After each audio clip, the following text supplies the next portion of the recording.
ASUS have done something we've all been waiting for. They're releasing an eGPU. Finally! Oh. And you know what I love about this? Yes. It makes about 3 months of your life useless. Yes, pretty much. How many videos did we make about eGPUs for the Ally I X? can't think. A lot. How many hours do you think you spent building an eGPU for your Ally X? A lot. Yes. How much money do you think you spent on it? A lot. Your wife listens. Yeah. A lot, but not as much as these cost. That's actually a fair point, yeah.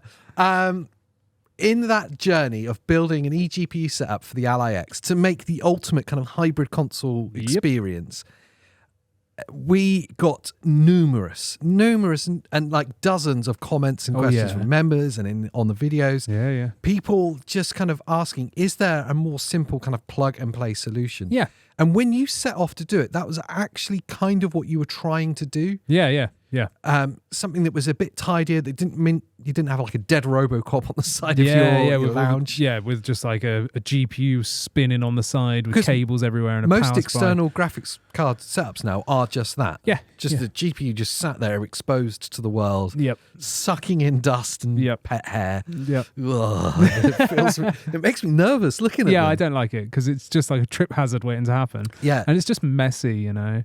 It is. And any of the enclosed external GPU enclosures, they're all old. Yeah. You know, there's no like new ones. No. So it was kind of a build it yourself or suffer with some bad performance. And as we were going in that journey, we were talking about the old XG Mobile setups that had the XG Mobile like proprietary connection. Yeah. And saying, oh, it'd be really cool if you could have something like that, or maybe they could like butcher the chassis to use like Thunderbolt USB connection of some kind in there. And even to some people that were asking about buying different setups, we even suggested maybe get the Z1 Extreme Ally. Yeah. And you can then take advantage of the XG Mobile connection. Yeah, the original XG Mobile. Yeah, which was still expensive at the time, but it was very overpriced for the time, and it's old. Yeah.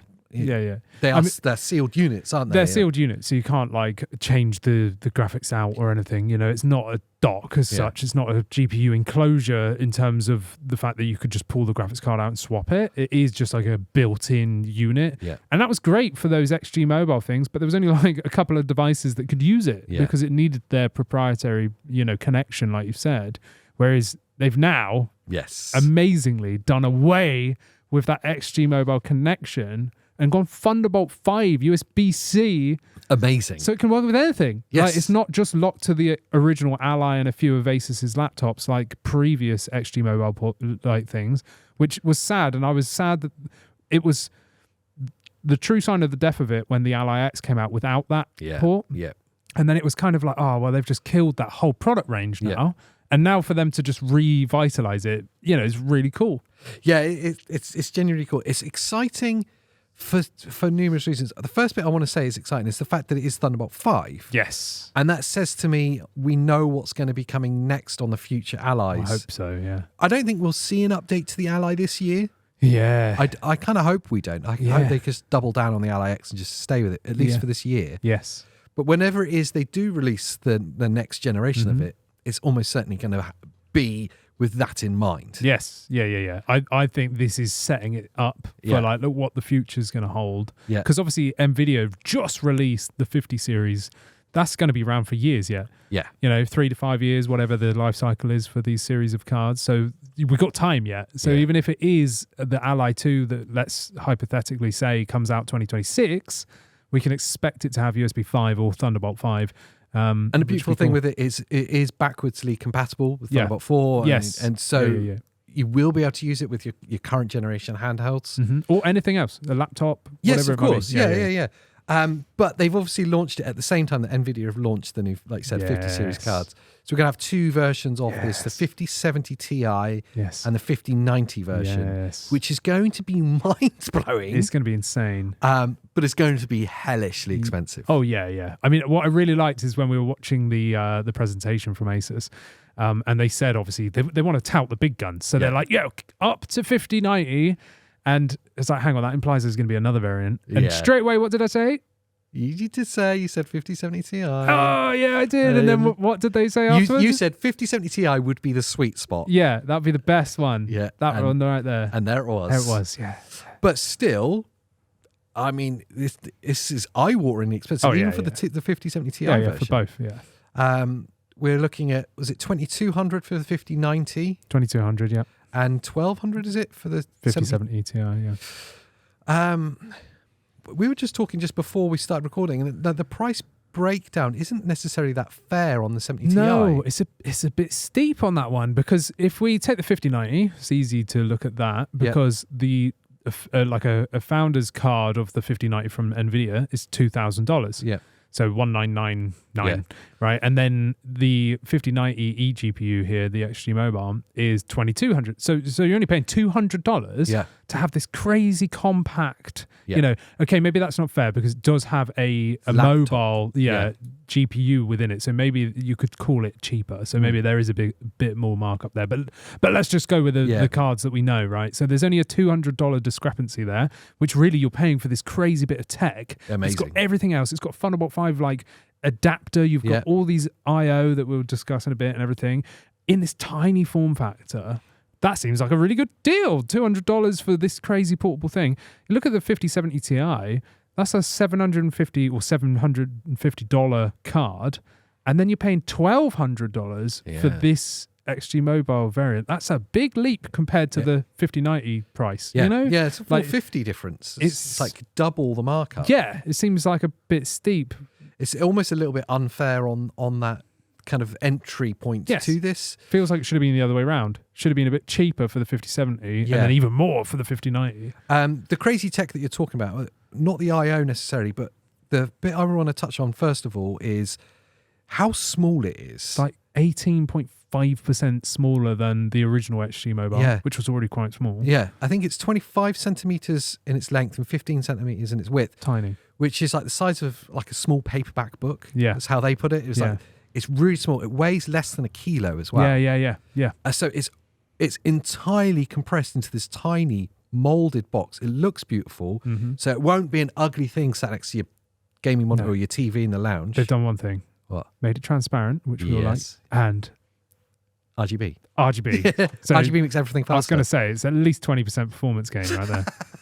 But yeah, so there's RGB on it. It's great. And what I think is genuinely amazing is that you can have a bleeding edge graphics card in there in such a small form factor. They must have done wonders with the cooling. Yes, and it's like 20%, I think, more airflow, or maybe higher, more airflow than the previous model. Yeah. So they've massively adapted the cooling. And one thing that I know people were complaining about with the original one was where the vents were. Yes. And on this one, blow out at you. Yeah, this one, it's got the vents on the side and the back. Yeah. So it won't be just blowing hot air into your face. Yeah, it'll blow it away. Yeah. I think the thing that surprised me the most was that they've managed to shrink down the power supply. Yes.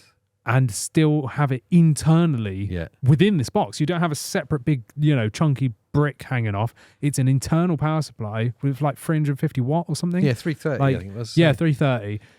That's a lot, like in this tiny little thing with a concealed power supply. Like, so I know it's eye-watering prices here, especially when you look at the 5090, but you're paying for convenience. This thing is portable. Yeah. It's not like my thing where, I call it portable because I've got a handle on top, but it's basically a micro ATX PC. It is what I've got. Yeah. Like, it's a big thing like this. This thing's going to be like tiny, like a notebook, like you said. It's crazy. Yeah, I mean, it reminds me of like external hard drives of old. Yeah. It's that kind of size. Yeah, it basically is, but you've got potentially an RTX 5090 in it. Yeah. With a 330 watt power supply. Yeah. It's pretty crazy. Yeah. It's more than an external graphics card as well. Yeah. But the thing I think is really amazing about it is it's an incredible way to future-proof your handheld device or your laptop. And it's also an amazing breakout box as well. Yeah. Which once let's say it's your Ally X or your Windows handheld, that's one of the kind of irritating things that you're going to have to deal with. Yeah. I'm going to use dongles or some kind of weird dock, and then I've got the RJ45 for it or whatever. Yeah. That's all in there. Yeah. And because it's using Thunderbolt, potentially up to Thunderbolt 5, yes, the throughput's more than big enough for that. It's insane, yeah. I mean, I think it can support 4K, like 120 monitors or something. Yeah. Like, what? Imagine. It's insane. It's got a display port, like 2.1. Yep. It's got HDMI 2.1. Yep. I think it's got another USB-C on the back, which is like display port and everything certified. It's got 2 USB-As, which I guess are 3.2s off the top of my head. It's got 5 gigabit Ethernet port as well. It's mad, like absolutely mad. But like you were saying with that throughput there, Thunderbolt 5, if you've got a Thunderbolt 5 compatible device, which, you know, like, and that's the future proof of it as well, is that, yes, okay, like let's take the Ally X, it's only USB 4, but who knows, the next model might be USB 5 or Thunderbolt 5, you know, and we'll take advantage of that throughput. Yes. And you'll get, you know, really good One of the questions that I saw, I believe it's one of our channel members or someone in the comments that asked about was, I wonder what the bottleneck will be when you're coming from an Ally X into it. So what are you going to be losing with not using Thunderbolt 5? I think with not using Thunderbolt 5, well, clearly it's using a really, like a brand new controller. Yeah. Because if you look at the Thunderbolt controllers of old that were found in stuff like the Razer Core, or even newer than that, there's some other like eGPU enclosures. If they're Thunderbolt, you've got like 2 different ones. You've got Alpine Ridge, which is the original ones, which are like massive bottlenecks. You know, like the throughput there is so low because it's such an old controller. Then it went up to Titan Ridge, which made it better, but it's still like terrible. Then you have the As Media controller, which is what I use in the ADT Link UT3G, which is a USB 4 controller. That's not Thunderbolt. So I get no I/O. I get like, it is just the graphics. So I have to use a separate dock in the other port to be able to use I/O. So I'm thinking this is Thunderbolt 5, some brand new controller that no one knows about yet other than ASUS. Because there was no Thunderbolt 4 docks, you know, that I'm aware of. Maybe if there was any eGPU controllers, if Thunderbolt 4, let me know in the comments. But as far as I'm aware, there isn't. So this is jumping straight up to Thunderbolt 5, which is backwards compatible with 4, which will work in a USB 4 port. So I imagine it's way better performance and less bottleneck than any of those older controllers from Thunderbolt 3 territory, like 7, 8, 9 years ago. You know? So it might be on par with the UT3G that I've got. You know, it might even be an As Media controller. Who knows? Like, I don't know. We should probably ask ASUS, see if they can give us that information. I have. I've reached out to the PR team when this launched, because I was like, well, you know, we've gone on this eGPU journey with the Ally X. It'd be really cool if we could cover it. So the dialogue's there. I definitely will ask them direct questions. They said that they will, I mean, it's a bit of a scoop, but they will send us one to test, borrow one. Yeah, we'll have to send it back. We'll have to send it back to them. Yeah, but it's going to get lost in my room. Like, I've already trained my dog to accidentally lose things. The dog gets it. He's going to grab it, run, hide it in my room. And, you know, that's it. It's gone. Burning question for you then. Yes. Will you buy one? This is such a tough question because I genuinely would want one. And when they announced it, I was like, oh yeah, I'm going to buy that. And then the price dropped. Well, the price, I don't mind the price. Like, it's expensive. But, and this is what I was trying to get at. I know people will complain about the price. They always will. But it is so convenient. That is what you're paying here. The thing we haven't talked about is that it's going to have Armoury Crate support. Yes, of course. So this might be massive. Because there's a number one problem with eGPUs. Well, there's actually a couple of problems. When you plug them in, just like mine, right, I have to go and manually disable the iGPU, so the internal 780M GPU. I have to right-click, I have to go to Device Manager, right-click on it, and go disable this, so that it's forced to use my RTX 4070. Right, that's fine, doesn't bother me. But before I shut the system down, I have to go re-enable the iGPU if I want to play it like handheld. Right, that's one problem. The other thing is hot swapping from a USB 4 is not a thing. So I'd have to turn off the Ally first or use an eject script, right? But with Thunderbolt 4, you can, Thunderbolt 5, you should be able to, just like with Thunderbolt 3, just yank it out, hot drop it, and then it will eject itself. So you genuinely start being able to make the convenience of like a Nintendo Switch. Yes, exactly. Just with the performance of an RTX 50 series card. Yes. So what I'm trying to get at is if there's actual software support, which there is, because if you go onto their website and scroll down, they're going, look, we've got RGB, and it shows Armory Crate showing the HD Mobile, and there's a grayed out tab next to it called Performance. Amazing. Right? So okay. I really hope, fingers crossed, ASUS, if you're listening, please do this. Write some sort of automated script so that when you insert the XG Mobile, it automatically disables the iGPU. Yeah. And then when you take it out, it re-enables that iGPU, and that will make it a switch. Yeah. That would literally be one plug-in. The other benefit we didn't speak about as well is because it's Thunderbolt 5, it will have power delivery. So of course, it will be a one cable solution for this. You plug it in and you are done. So this is going to be great. So yeah, I can't remember the question you asked me before I went on a tangent. Oh, right. Will I buy one? Yes. I really wanted one. Convenience is there. Everything you want. Tidy setup. Tiny. Beautiful. Tiny as well. All the I/O you could want. Yeah. 3 4K 120 Hz monitors, because why not? One for each wall. Yeah.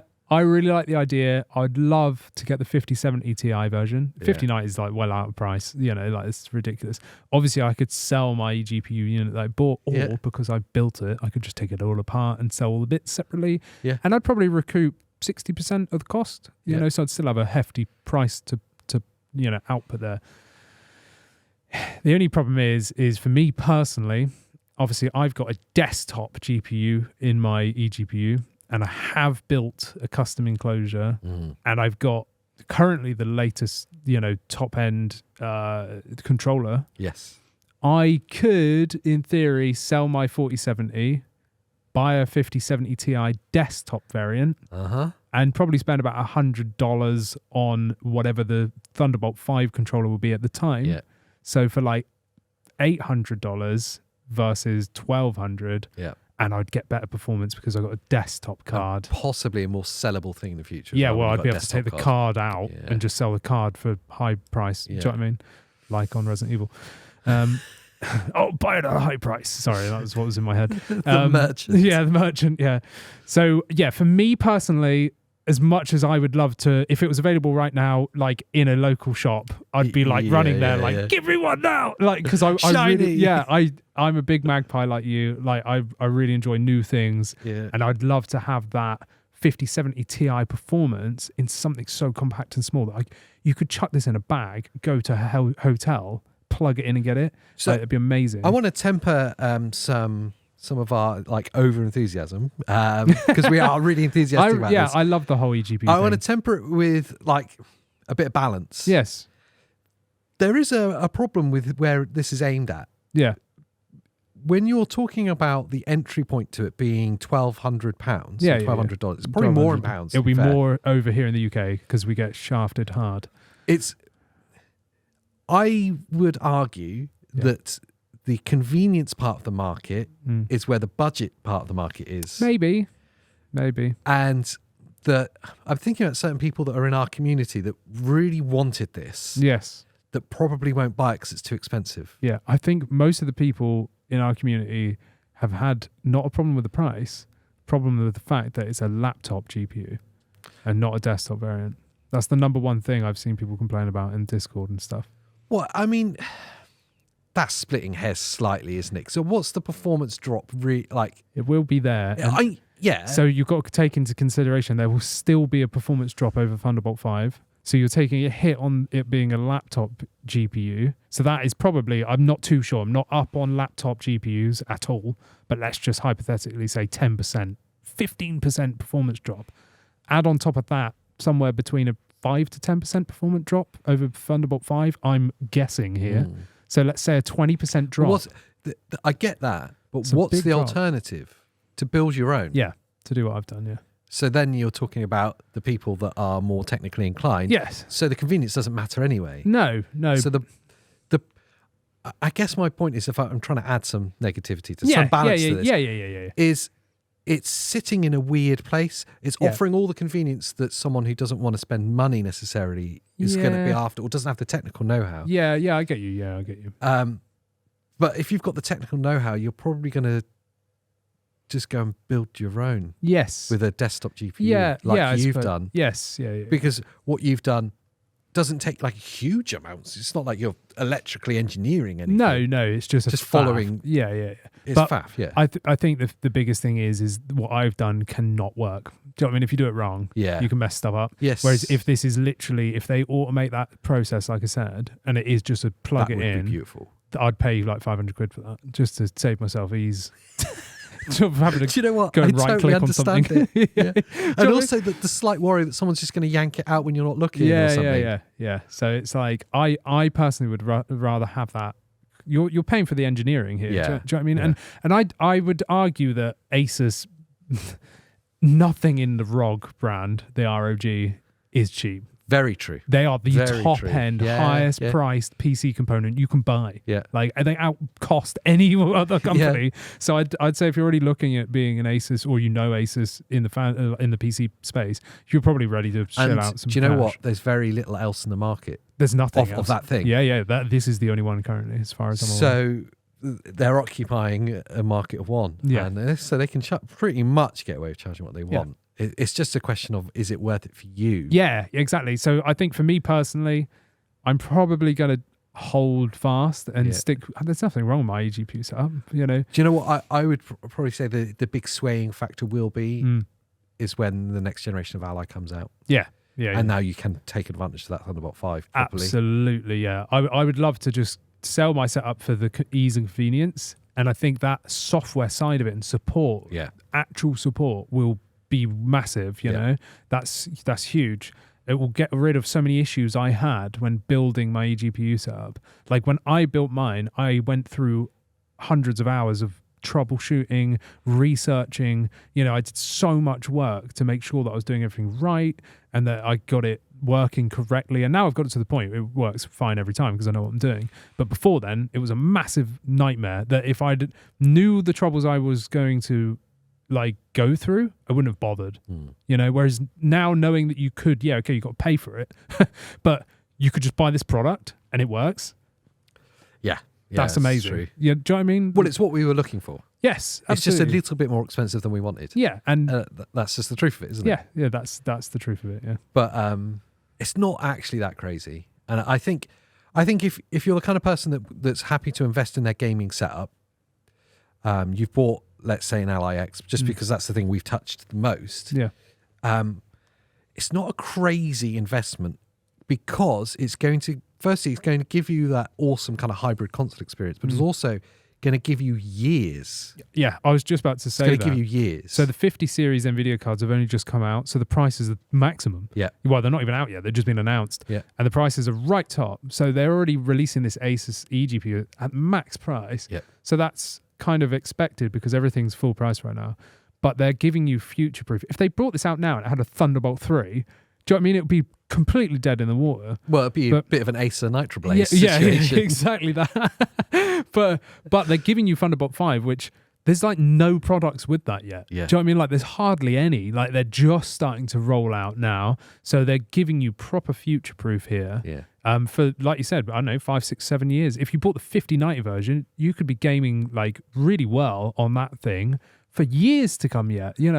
Years to come, even the 5070 Ti. Especially now seeing the DLSS 4, the multi-frame gen that's available on the 50 series cards, which you would now be able to take advantage of with your PC handheld. Yes. What? Exactly. And that's the thing. With it being the 5070 Ti version, you've got 16 gig of RAM dedicated to that card. Crazy. That's mad. Yeah, that's years. That's years of future proofing for certain. Yeah.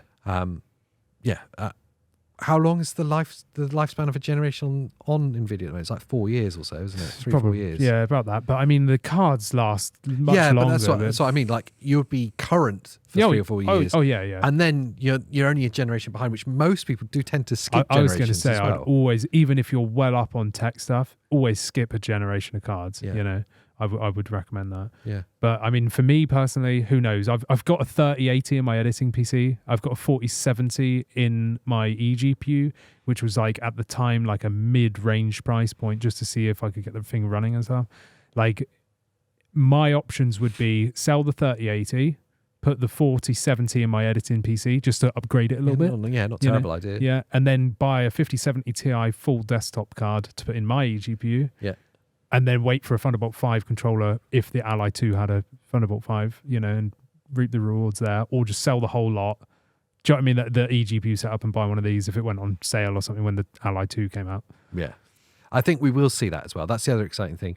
We're sharing the excitement at launch, at announcement. Yeah, announcement. And like you say, 50 series cards have just been announced. Everything's at its highest price it's going to be. Yes.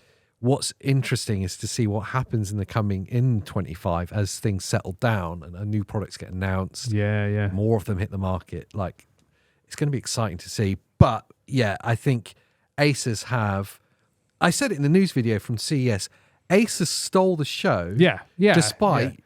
Despite the fact that we were all waiting for SteamOS and Lenovo announced it. Yeah, exactly, yeah. ASUS stole it with the XG Mobile. I really think they did, yeah. Because the Lenovo Legion Go S is cool, but it's just a budget thing with SteamOS on. That's not here yet. This is like, wow, we've got an actual standardized, like, Thunderbolt 5 eGPU from the biggest retailer. Do you know what I mean? Like, we've not seen any eGPUs from anyone for years.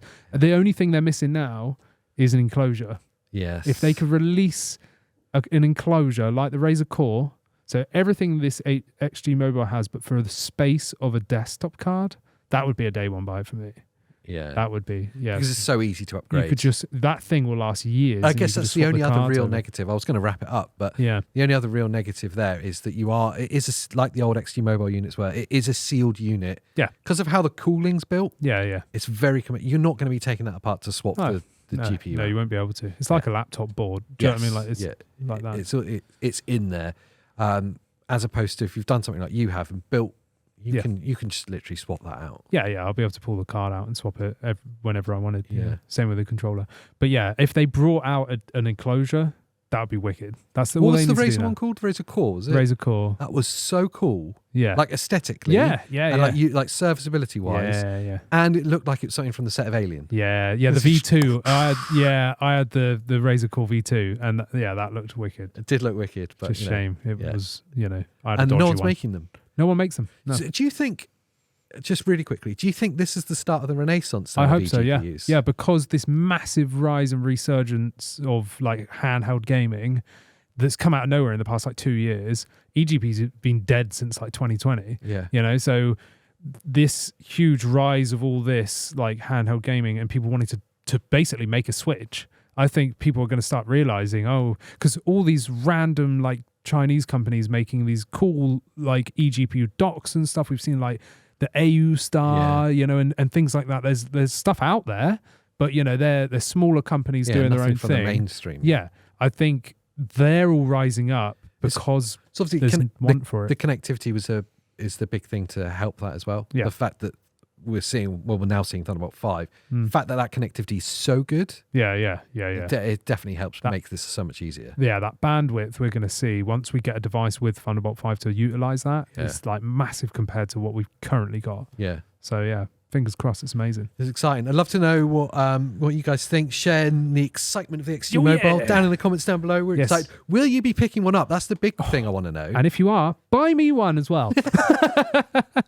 I really hope that we can get hands-on with it when it does drop. Yeah. We're going to work with ASUS to see if we can get that. And we're going to ask any questions that you do have, put them in the comments because I can ask it to the PR department directly. Yes. And hopefully get a straight answer from them because it genuinely is exciting and new, and we want to find out everything we can. Yeah. We want you to come with us on that journey. Yes. And if we get a load of questions and if they answer a load of them, we'll do a video like this where we more deep dives coming.